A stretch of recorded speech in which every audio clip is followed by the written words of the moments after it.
Today in the news, it looks like Nvidia's Super has nothing to hide anymore. What's up guys, I'm Snows and this is your boot sequence.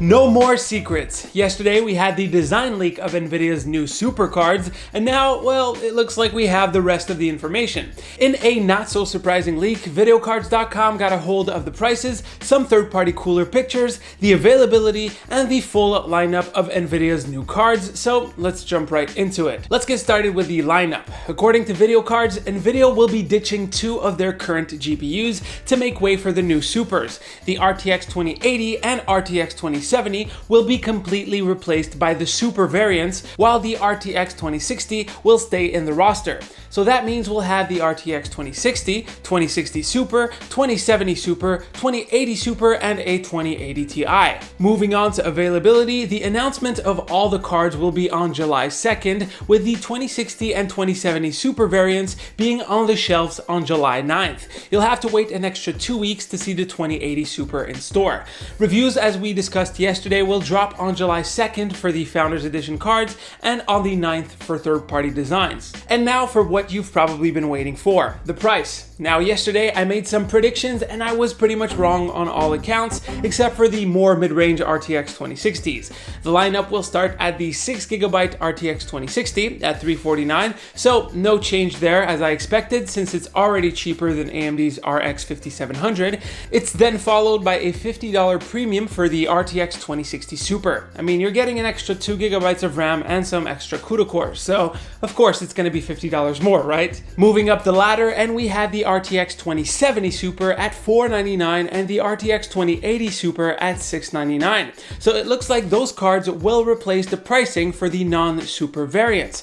Now you might be asking yourself, what's going to happen with the price of the non-Super RTX 2070 and 2080? Well, there will likely be a small price cut there because those cards are rumored to be discontinued, so you'll have to snag one of those while you can. Lastly, at the top of the GeForce RTX cards is the RTX 2080 Ti. This one actually gets a price cut to $999 US. I mean, wow, Nvidia lowering prices without anyone asking for it?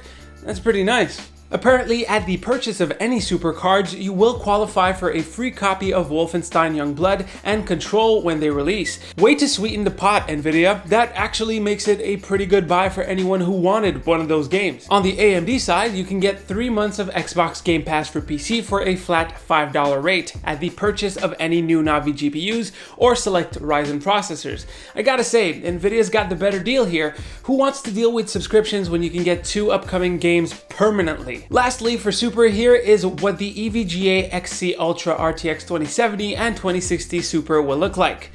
Yep, that seems about right. 2 GPUs. Okay, so this Super line of GPUs actually kind of surprises me. It looks like every new card will be a little over 10% more powerful than their predecessor at the same price point, except for the 2060 Super, which will cost more but will also get more memory. Do you think AMD's offerings are still worth it after Nvidia's Super? Personally, of course, I think we'll have to wait until we get the reviews for the RX 5700s, but it looks like consumers will just have more choice. According to AMD, the RX 5700 seems to beat the 2060 by 5 to 15% on average. That makes it a great buy at $379, but then we have the RTX 2060 Super coming up with 13% more cores than the 2060 at 8GB of memory and at $399. This makes it a great contender against the RX 5700. Same goes for the RX 5700 XT. At $449, it is cheaper than the RTX 2070 Super, and while it was faster on average than the RTX 2070, the RTX 2070 still put up a fight. So with the 11% bump in core count that the Super receives and the hardware ray tracing, some people might just think that the Super is more interesting. With this refresh coming in about 10 months into the life cycle of the RTX line of GPUs, it means we likely will have to reset the clock for the next gen GPUs and that we have about a year to wait before a possible RTX 3000 series. I mean, there's no way that any of these cards are considered budget, and if you want a budget card, I'd go for a 1660 Ti or a 1660 since they are the clear winners in that segment. But if you're looking for a mid to higher end card, you now have more choice than ever, except that these are pretty pricey choices if you ask me. Anyways, guys, that is pretty much it for the news today. Hopefully you've enjoyed. If you have any questions, leave them down below. As usual, you can click right here to see the latest video, right here to subscribe to the channel. Stay frosty, my dudes, and I'll see you on the next one.